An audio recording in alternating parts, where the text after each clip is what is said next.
Muito boa noite, bem-vindos para a nossa leitura de Marcos, nessa quarta-feira em que avançamos um pouco mais na nossa reflexão sobre esse que é o Evangelho da Redenção. Chegue pertinho aqui e vamos refletir juntos.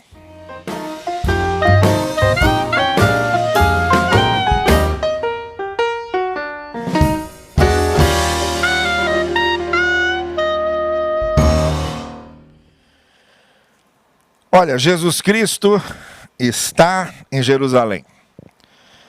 E os confrontos que precisavam acontecer com os líderes do judaísmo, fariseus, mestres da lei, aconteceram. O ambiente está preparado para o clímax, a culminância, o ápice da sua missão, do cumprimento da sua missão, que é justamente a sua morte e a sua ressurreição, como ele avisou anteriormente aos discípulos repetidas vezes que aconteceria. Nesse momento, já aconteceu o episódio de Maria, nome dado a essa mulher, que foi ungir seus pés, de acordo com João, mas aqui em Marcos ela é simplesmente uma certa mulher, que em Betânia, quando Jesus era recebido pelo fariseu Simão, unge Jesus. Em João, unge seus pés. Em Marcos, unge a cabeça de Jesus. Reconhecendo quem era ele. Faz com um perfume caríssimo.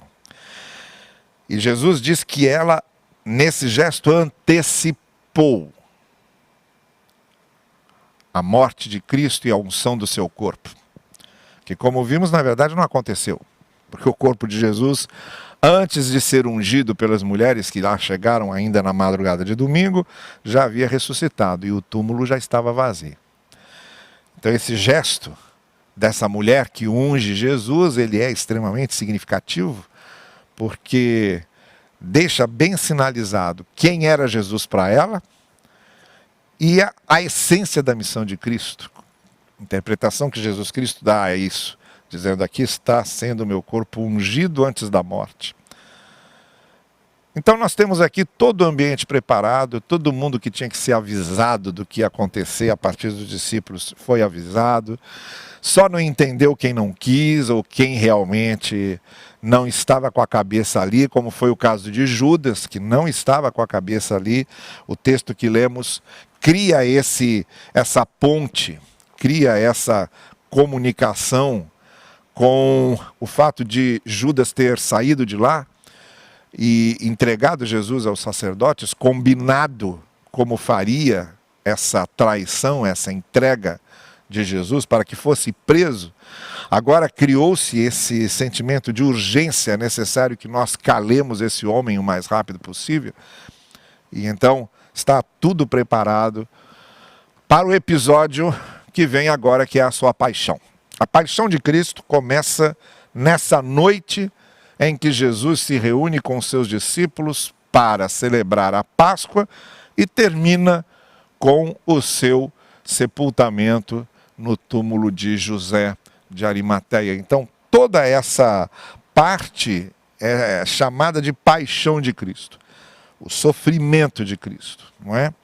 E o episódio que vem agora, no capítulo 14, a partir do verso 12, é justamente o episódio da sua paixão, do início das suas dores e do seu sofrimento, porque começa aqui, já com a despedida dos apóstolos na comemoração da Páscoa.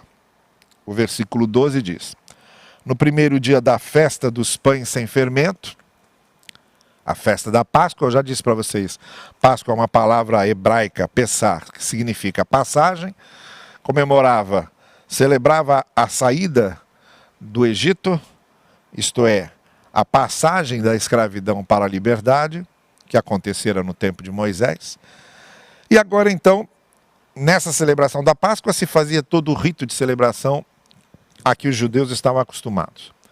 O cordeiro, que era assado, as ervas amargas, para lembrar os anos de deserto e os anos de cativeiro e agora o pão sem fermento, para se lembrarem da pressa, da rapidez com que tiveram de arrumar as suas coisas naquela noite de 14 do mês de Nisan, para saírem do Egito e rumarem para a terra que Deus havia prometido a eles. Páscoa. Por isso a festa também era chamada de festa dos pães sem fermento.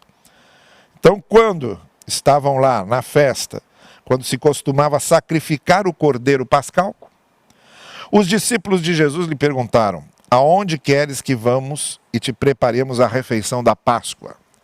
Estavam todos ali cientes de que celebrariam a Páscoa juntos. O que eles não estavam cientes é de que aquela Páscoa era a última na qual estariam juntos com Jesus, e aquela celebração da Páscoa adquiriria um significado extremamente essencial para entendermos o que Jesus vinha fazer.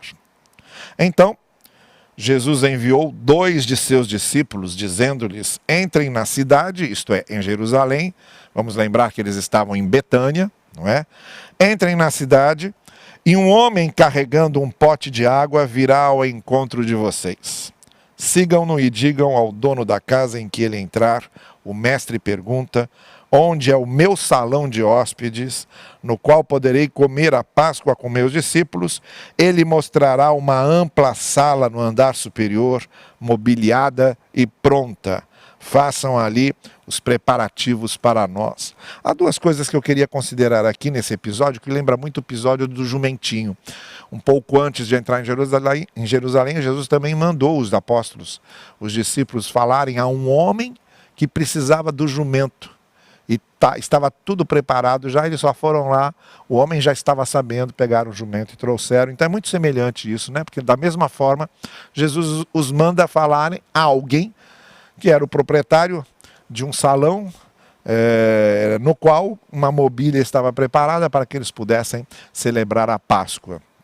Então há 2 coisas aqui que eu quero realçar. Primeiro, porque eu entendo que nesses 2 episódios não temos assim como normalmente se vê e se interpreta, uma vidência, uma clarividência de Jesus, já tinha visto quem era o homem e tal.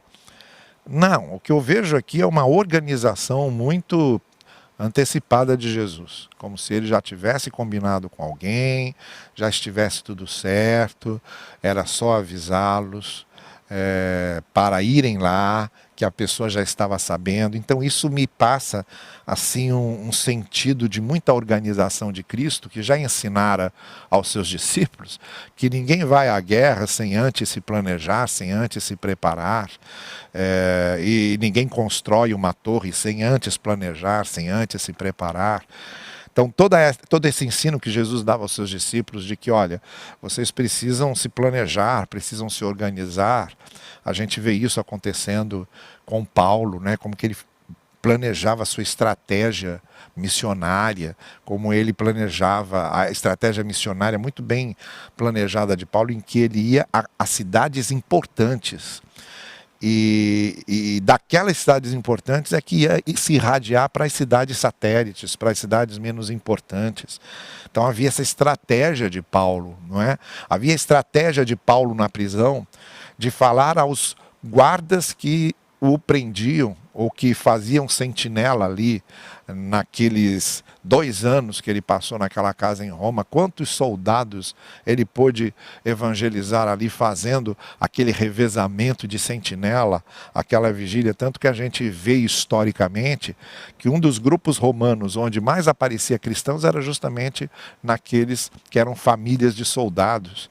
Então a gente vê essa estratégia, esse planejamento, o próprio Deus, não é? A Bíblia começa dizendo que Deus começou a botar em ordem o que estava um caos. Gênesis diz que estava tudo um caos e que Deus então começou a separar os elementos. Separou os céus da terra, separou a água da terra, deu o luminar do dia para iluminar o dia, o luminar da noite para iluminar a noite. O que você vê ali em Gênesis 1 é mais o relato de uma organização do universo do que qualquer coisa. Então tudo isso nos mostra que temos um Deus que é muito organizado na maneira de fazer as coisas, e Jesus também nos passa essa organização, tanto no episódio de Joentinho, quanto aqui no episódio do salão de ceia. A segunda coisa que eu quero observar é que podemos descansar na organização do Senhor. Ele nos deixa esse exemplo de organização. Devemos planejar nossa vida, devemos organizar os alvos que queremos para a nossa vida, devemos organizar os objetivos que queremos alcançar na vida, organizar a maneira como queremos servir a Deus, organizar estratégias que temos para alcançar determinados objetivos, mas muito especialmente o que eu quero destacar em segundo lugar, que nos deixa essa lição aqui, é que podemos confiar nos planos, na estratégia, na preparação de Deus. A redenção do ser humano foi um plano de Deus muito bem elaborado. Cristo estava agora consumando ali em Jerusalém e na cruz mais proximamente, um plano elaborado por Deus. É nesse sentido que Paulo diz que desde a fundação do mundo nós temos essa preparação de Deus, essa sabedoria de Deus a partir do momento em que o ser humano caiu, se afastou dele, ele não desiste. Ele tem esse planejamento de como vai resgatar o plano da salvação, o plano da redenção, que muitas pessoas não entendiam, né? Paulo escreve aos Coríntios, Deus escandalizou todo mundo com o Cristo crucificado. Era um plano muito estranho esse, do Messias prometido vir e acabar crucificado numa cruz. Ninguém entendia isso. Como é que pode um plano redentor um plano de redenção em que o Redentor morre? Nem os discípulos estavam entendendo o que ia acontecer. Por isso que a gente fala na fé pós-pascal, né?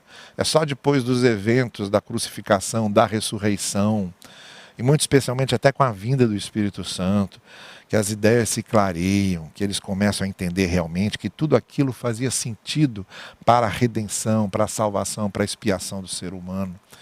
Então podemos confiar, sabe, nesse Deus que tem seus propósitos, nesse Deus que tem seus planos.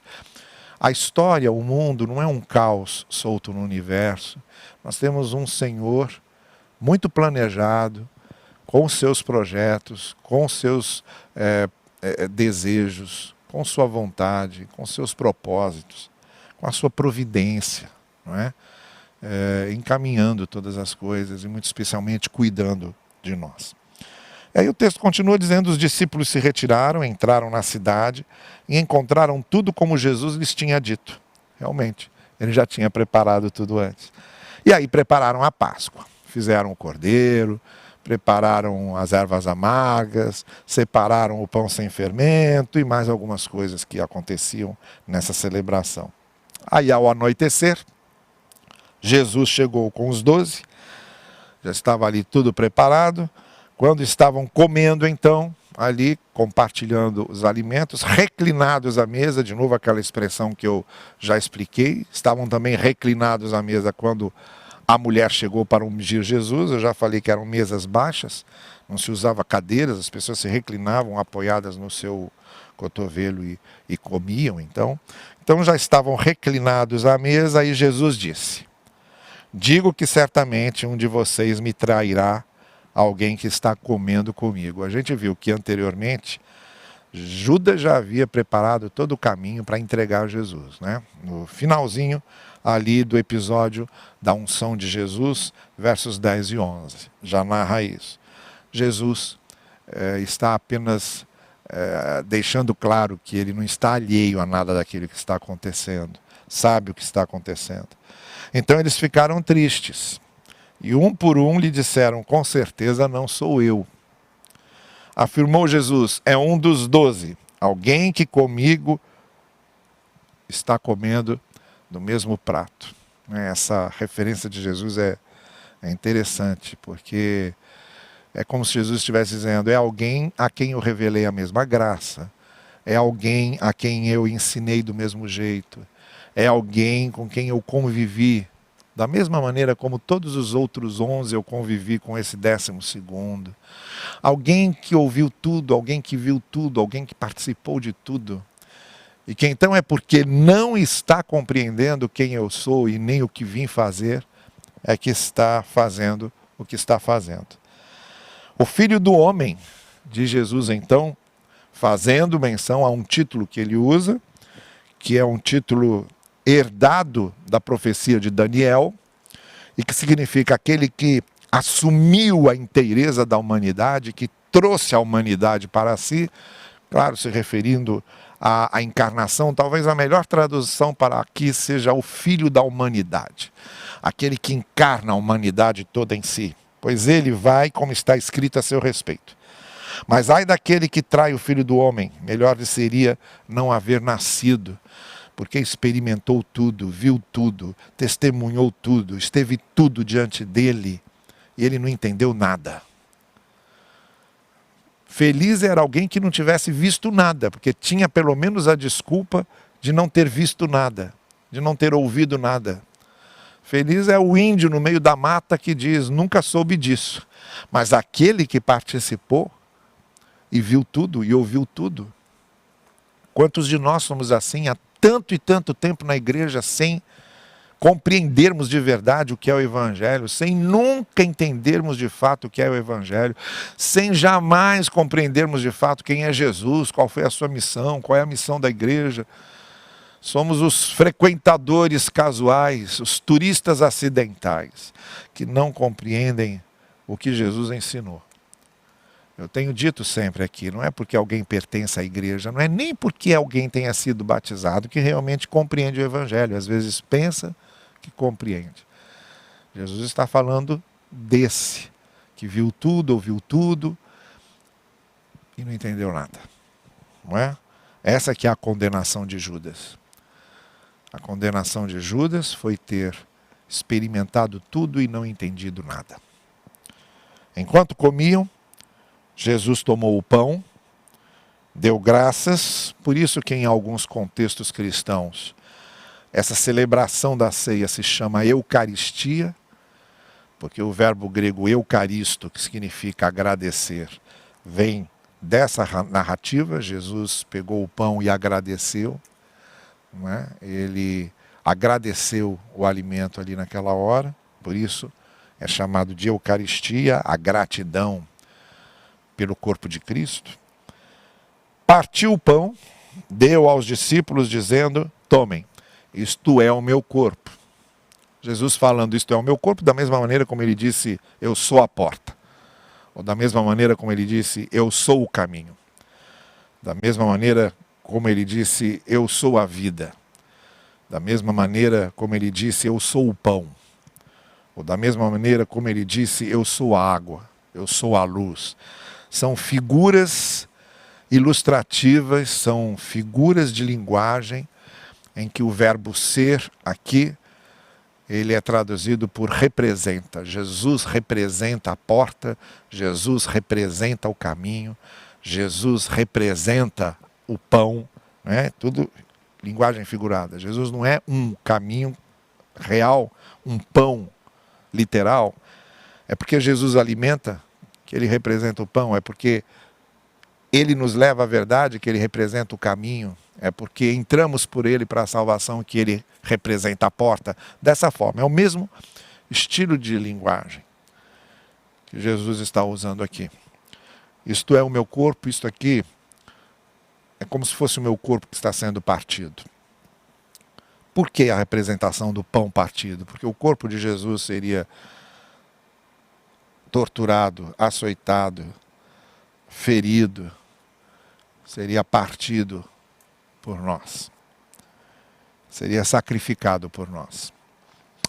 Em seguida, tomou o cálice, de novo deu graças e ofereceu aos seus discípulos. Aquele cálice foi passando de mão em mão e cada um bebendo do mesmo cálice. E Jesus então diz, isto aqui é o sangue da aliança, é o sangue do pacto, é o sangue do testamento. Essas três palavras significam esse acordo que Deus fez lá com Moisés, o acordo da lei, o pacto da lei, a aliança da lei, e eu estou fazendo agora com vocês o acordo da graça. A lei escrita no coração. É a nova aliança, é o Novo Testamento. Que é derramado, sangue que é derramado em favor de muitos, como aconteceria.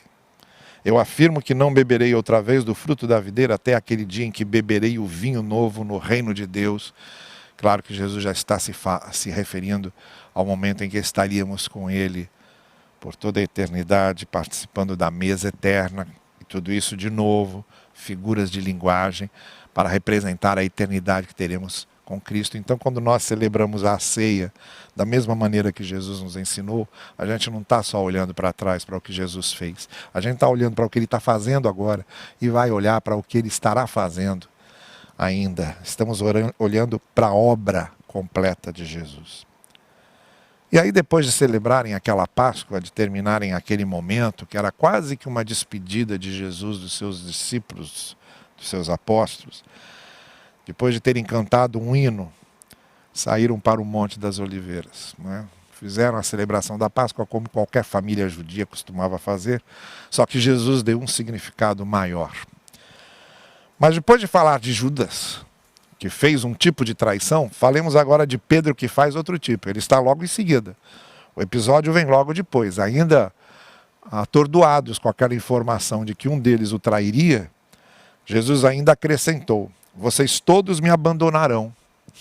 Não é só esse aqui que vai cometer assim, uma espécie de traição, não. Vocês todos me abandonarão, pois está escrito: ferirei o pastor e as ovelhas serão dispersas, que é uma profecia de Zacarias. E Jesus está aplicando aqui. Com a sua morte,